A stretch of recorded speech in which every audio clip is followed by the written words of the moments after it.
9. Smart on security. When I arrived in the Senate, I was surprised to learn that there was a seat open on the Senate Select Committee on Intelligence.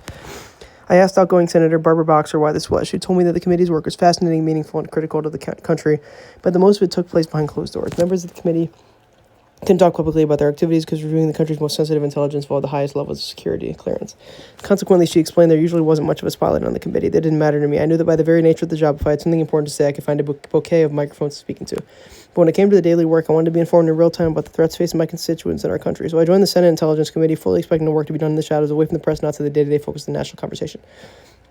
But days after I was sworn in as United States Senator, those expectations were upended. On January 6, 2017, the Intelligence Committee released a public assessment that determined that Russia had conducted multiple cyber operations against the United States with the intent of influencing the outcome of the 2016 presidential election. Suddenly, our work, an investigation into what had gone so terribly wrong, would become one of the most consequential undertakings in the history of the Senate.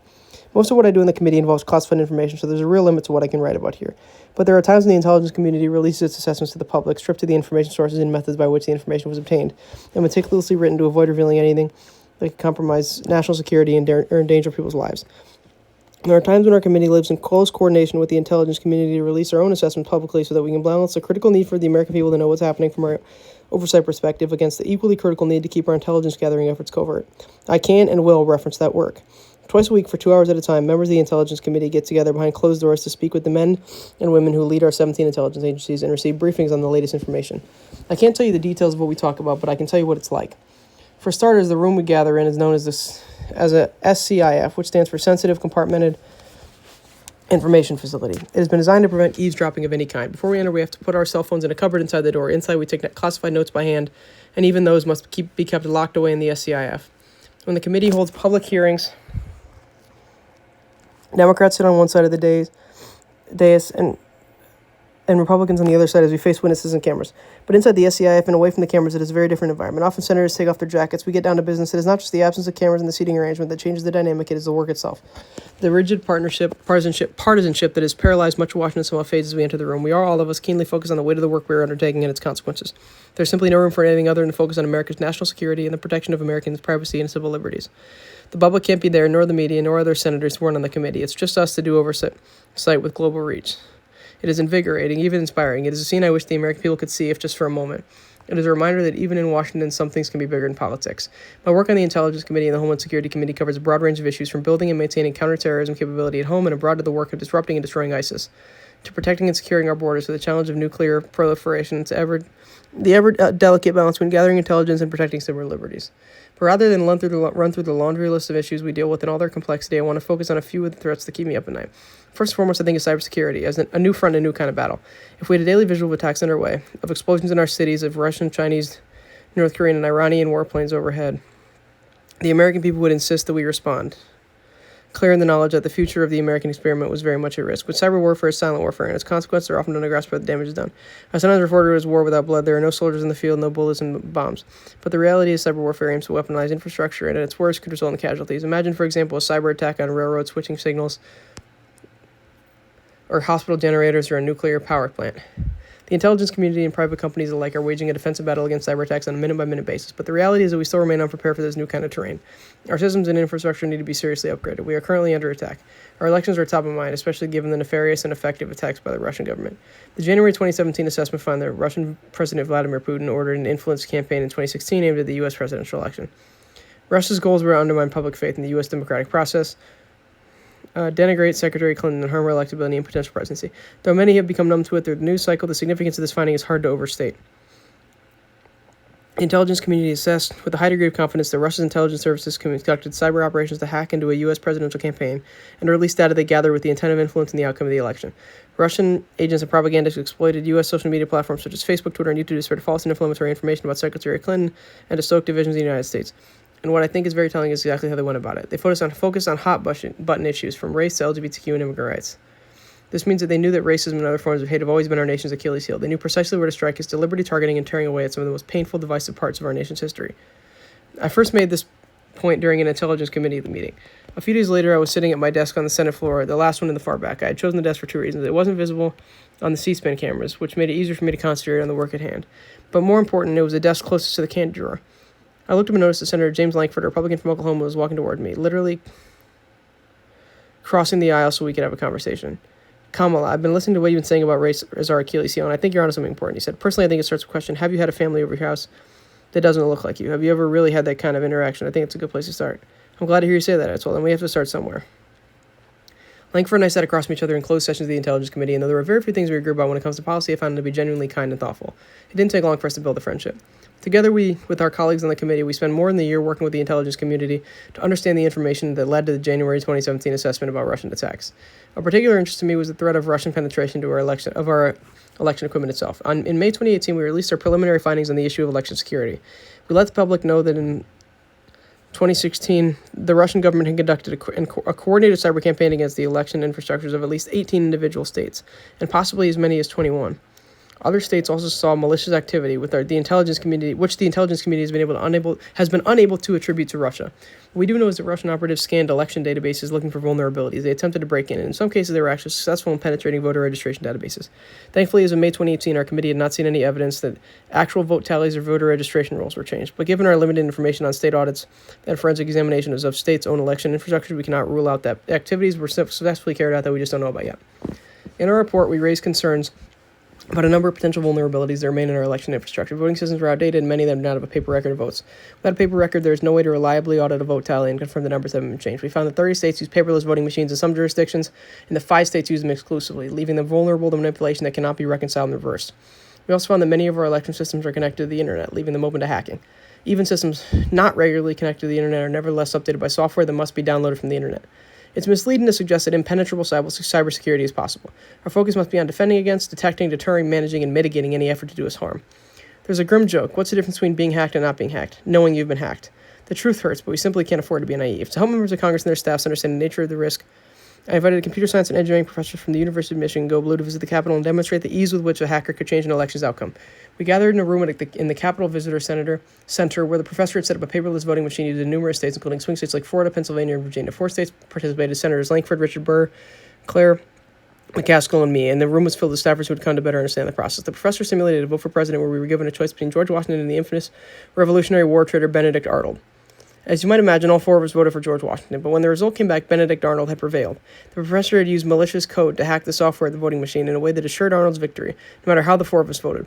He told us that the machine was very easily hacked, enough so that in a demonstration elsewhere, he turned one into a video game console and played Pac-Man on it. Can you imagine? America's electoral infrastructure consists of outdated machines and local officials who often have little or no cyber threat training. When you consider how many major corporations have experienced data breaches, despite having invested in the best cybersecurity money can buy, our vulnerability becomes all the more stark. Some might think it is alarmist to be talking this way, but I think we should be preparing to defend against the worst-case scenario, that foreign actors will target these outmoded machines and manipulate vote tallies. Given Russia's unprecedented effort to undermine confidence in our election system while attempting to interfere with the outcome of the presidential election, there's no question that the Kremlin is emboldened, along with other state and non-state actors, to try again. At the time, James Langford and I were the only members of the Senate who served on both the Homeland Security and Intelligence Committees.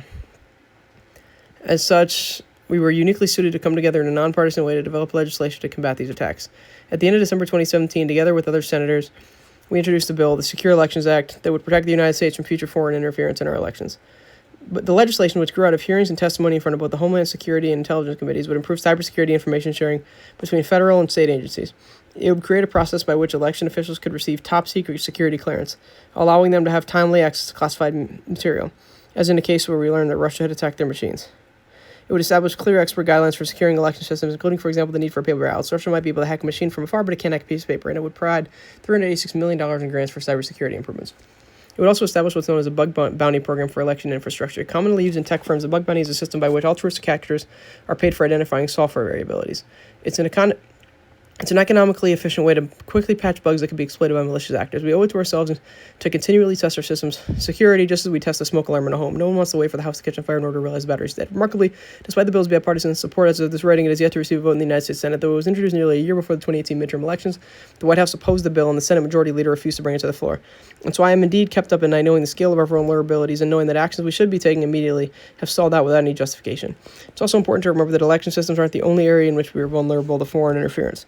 In March 2018, Homeland Security and the FBI issued a joint alert that showed the Russian hackers had gained access to the computer systems of organizations and U.S. government entities in sectors ranging from energy and water to aviation and manufacturing. DHS and the FBI described the actions as a multi-stage intrusion campaign by Russian government cyber actors who targeted commercial facilities, networks, and staged malware, conducted spear phishing, and gained remote access into energy sector networks.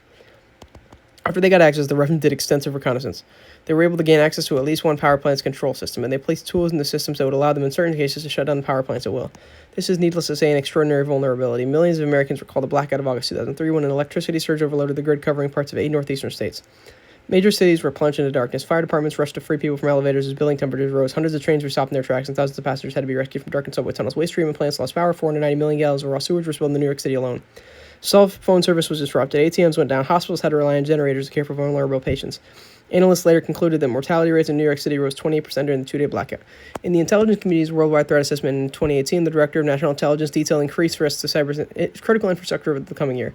The use of cyber attacks as a foreign policy tool outside of military conflict is mostly limited to sporadic lower-level attacks. The report explained Russia, Iran, and North Korea, however, are testing more aggressive cyber attacks that pose growing threats to the United States and U.S. partners. Iran, which in the past attacked a large U.S. corporation and stolen personal data, is expected to continue its work penetrating the United States cyber infrastructure. North Korea, which conducted a destructive attack on Sony in November 2014, in which the U.S. government identified as responsible for a massive cyber attack in the United Kingdom that paralyzed that country's healthcare system, is expected to use its cyber operations to steal money in the wake of sanctions, as it did in 2016 when it took $81 million from the Bangladesh bank. China, meanwhile, has been advancing its own cyber attack capabilities since 2015 and has directed attacks at U.S. private industry, particularly defense contractors and IT and communications firms whose products and services support worldwide networks. An investigation by the Office of the United States Trade Representative found the Chinese theft of American intellectual property costs them more than $200 billion annually. And then there are non-state actors. As the DNA threat assessment indicates, transnational criminals will continue to conduct for-profit cyber-enabled crimes such as theft and extortion against U.S. networks. This is costly business. In February 2018, cybersecurity software provider McAfee and the Nonpartisan Center for Strategic and International Studies released a report that put such cybercrimes toll in North America at $140 billion to $175 billion, and we can also expect state actors to find such criminal activity, which represents both an inexpensive and deniable way for them to pursue their malicious aims. Cybersecurity has to become one of our highest priorities in this new age. It's not enough to make sure our troops have the very best weapons when they go into battle. We also have to make sure our military, intelligence community, and private sector have the very best cyber defenses to protect against these new and ever-changing threats. As General Keith Alexander, former NSA director, inaugural head of U.S. Cyber Command, said in 2016, Department of Defense systems are probed by hackers about 250,000 times an hour. That's 6 million times each day. In a world where tech can be weaponized, we need to deploy the very best technology in order to respond, and that means constantly upgrading our efforts so that we are always a step ahead. I remember that when I first became Attorney General in 2011, I was shocked by what we lacked in terms of technology. So I put together a team led by Special Assistant Attorney General Travis LeBlanc to upgrade and overhaul our system so that we could better fight crime in the digital era.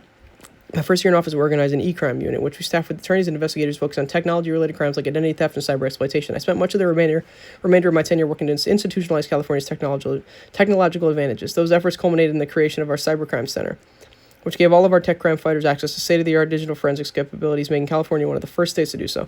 But in addition to deploying our best technology now, we need to invest in the innovations and breakthroughs that we'll need in order to stay protected down the line. That's one of the reasons I put forward a bill to invest in quantum computing, a frontier technology that would put the United States at the forefront of the race for technological superiority.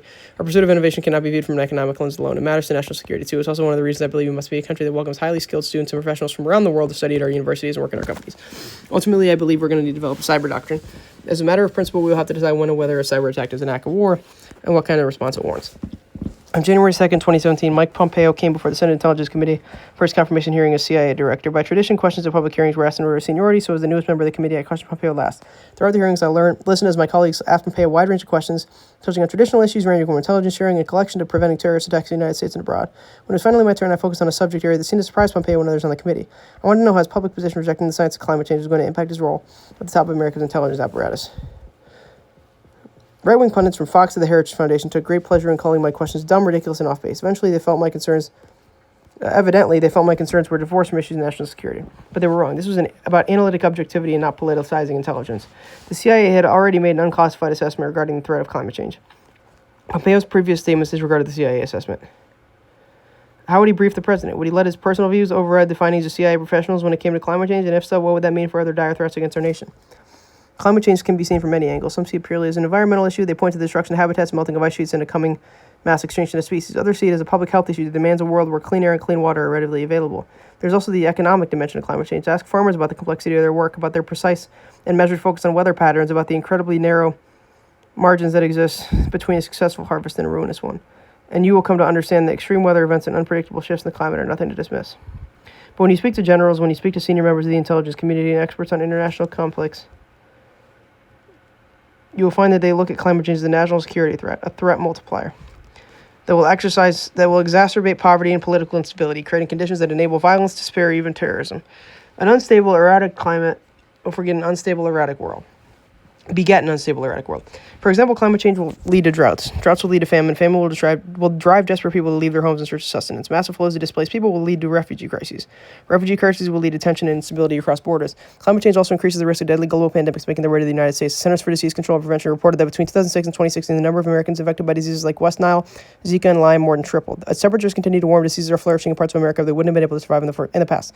In fact, the CDC has already identified 9 types of infections that have never been seen before in the United States. The hard truth is that climate change is going to cause terrible instability and desperation, and that will put American national security at risk.